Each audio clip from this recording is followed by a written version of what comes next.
Halo semuanya, aku Fani. Aku Sabik. Udah deh. Nah, kita kan di sini bakal bahas toxic masculinity ya. Sebelumnya, apa sih toxic masculinity itu?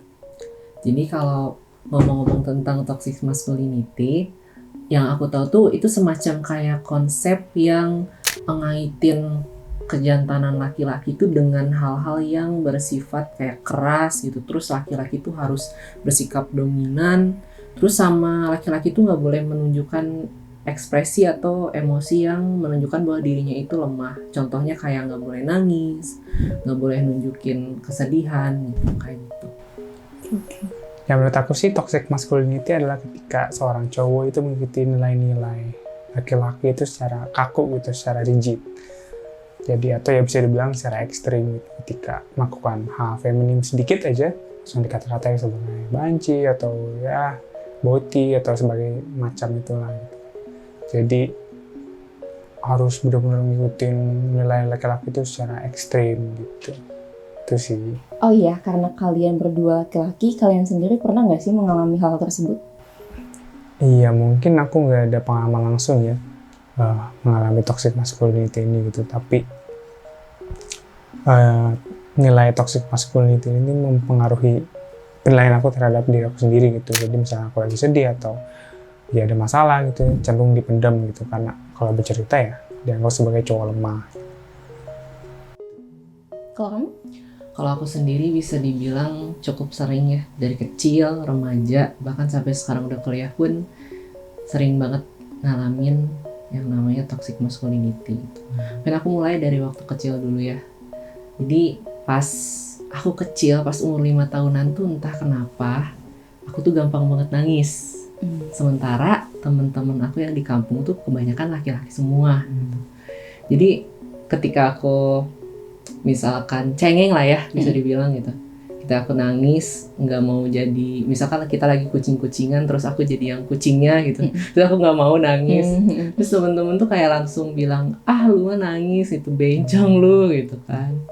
Jadi kayak mungkin kata-kata bencong itu yang apa ya, kemudian sampai ke masa aku remaja juga aku jadi nggak mau main sama laki-laki gitu, takutnya kayak malah dikatain bencong terus karena dari kecil udah ngerasa dibedain gitu sama mereka gitu, dibedain sama mereka gitu.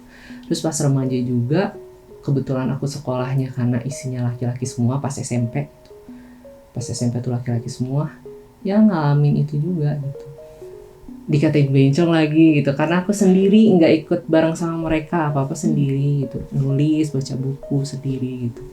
Dan kebetulan teman aku juga yang sama kayak aku yang bisa dibilang nggak diajakin lah sama mereka gitu. Karena mungkin aku kurang memenuhi standar mereka kali ya, standar di kejantanan gitu, yang mana laki-laki tuh nggak boleh nangis gitu. Sementara aku dari waktu kecil nangis mulu gitu bisa dibilang gitu.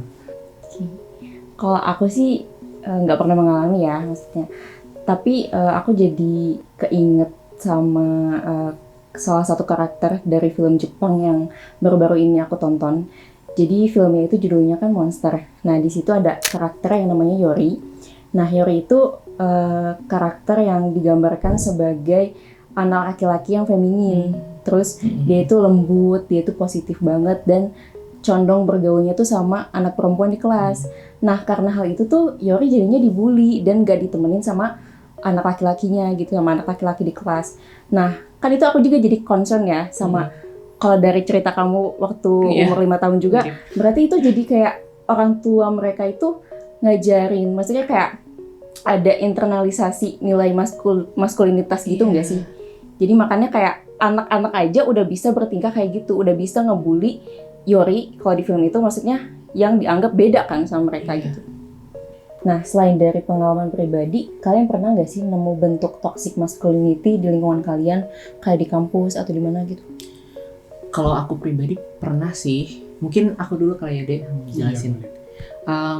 Pertama mungkin aku sering banget ngedenger kayak laki-laki tuh nggak boleh pakai skincare. Ih lu ngapain pakai skincare kayak perempuan gitu.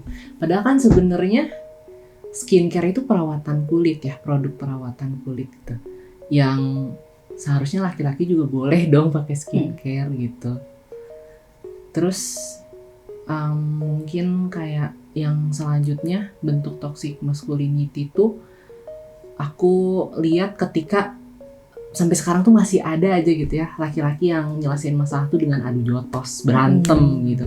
Itu kan kayak nunjukin Sivitas. agresif ya gitu, keagresifan cowok gitu kan terhadap cowok lain, ada superior dominan gitu ya terhadap cowok lain. Padahal kan sebenarnya kalau misalkan mau menyelesaikan masalah kita bisa duduk bareng gitu, kayak cari tahu akar permasalahannya di mana gitu. Itu kan lebih terkesan lebih laki-laki gitu, lebih maskulin yang sebenarnya dalam artian positif gitu kan. Kalau dari aku gitu. Kalau Dede ada nggak? Kalau dari lingkungan sekitar aku sih, paling aku sering lihat kalau lelaki feminim ini sering jadi korban ya. Jadi korban bullying, korban yang dimaki-maki gitu. Karena ya tidak mengikuti peraturan para orang yang mengalami toxic masculinity ini gitu loh. Kayak berteman dengan cewek, mungkin mempunyai hobi ikut cewek gitu, jadi dibully gitu untuk berubah gitu, padahal kan itu sebenarnya tidak perlu gitu kan ya. Terus juga banyak cowok yang memendam perasaan gitu, seperti cerita aku tadi gitu. Misalnya ada masalah mau cerita atau pokoknya dipendam gitu, soalnya menceritakan emosi sedih atau kesulitan itu sebagai simbol kelemahan gitu. Nah yang terakhir biasanya aku melihat cowok yang berteman dengan cewek itu sebagai hal yang tabu gitu, seakan-akan menggambarkan kelemahan gitu dengan berteman dengan cewek, padahal ya berteman doang gitu, gak ada masalahnya dengan kelelakian atau kecowokan gitu. Itu sih yang paling aku lihat ya. Hal-hal kayak gitu tuh berarti bakal nimbulin dampak buruk gak sih buat korbannya? Misalnya kan kalau dari cerita Dede, jadi mengubah karakter pada diri sendiri gitu. Terus kalau misalnya dari Sabik, jadinya ngerasa gak nyaman kan, sama merasa terasingkan. Dan mungkin korban-korban lain bisa sampai mengurung diri, gak bersosialisasi, dan itu bakal menghambat mereka berkembang gitu. Nah, biasanya juga ini tuh muncul karena ada kesalahan berpikir gak sih? Iya. Nah, tadi misalnya kayak cowok gak boleh skincarean ya. Padahal kan itu skincare itu kan gunanya buat merawat kulit, dan kulit itu dipunyai laki-laki sama perempuan. Dan kalau misalnya emang laki-laki mau merawat kulit, itu nggak ada hubungannya sama kemaskulinan mereka gitu.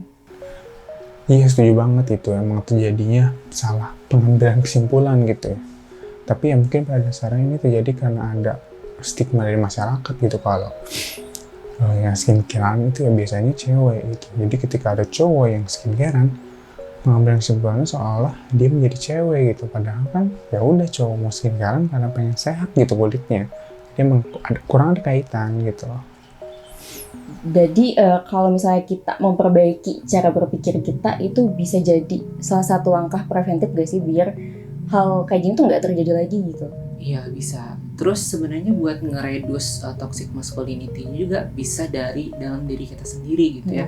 Dimana kayak kalau misalkan kita dapat masalah yang bikin kita stres, kita tuh bisa kok, kita tuh boleh kok, laki-laki tuh boleh kok mengekspresikan dirinya dengan menangis gitu ya. Terus kalau misalkan ada masalah yang perlu dibantu dengan orang lain gitu, kita bisa juga minta bantuan gitu buat menyelesaikan masalah itu. Iya, jadi ya pada dasarnya harusnya cowok yang maskulin sama cowok yang feminim ini bukan pertunjukan inferioritas atau superioritas gitu. Ini kan cuma hanya perbedaan gitu ya. Kalau cowok yang feminim sukanya ya ke hal-hal yang feminim, ya udah gitu. Kalau cowok yang maskulin lebih sukanya ke hal yang maskulin, ya udah gitu loh. Jadi kan cuma variabel gitu, bukan sebuah hierarki gitu. Cuman yang menjadi ini lebih baik gitu. Iya, harusnya idealnya gitu. Iya teman-teman, sekian dari pembahasan kami tentang toxic masculinity. Terima kasih sudah mendengarkan. Sampai ketemu di video lainnya.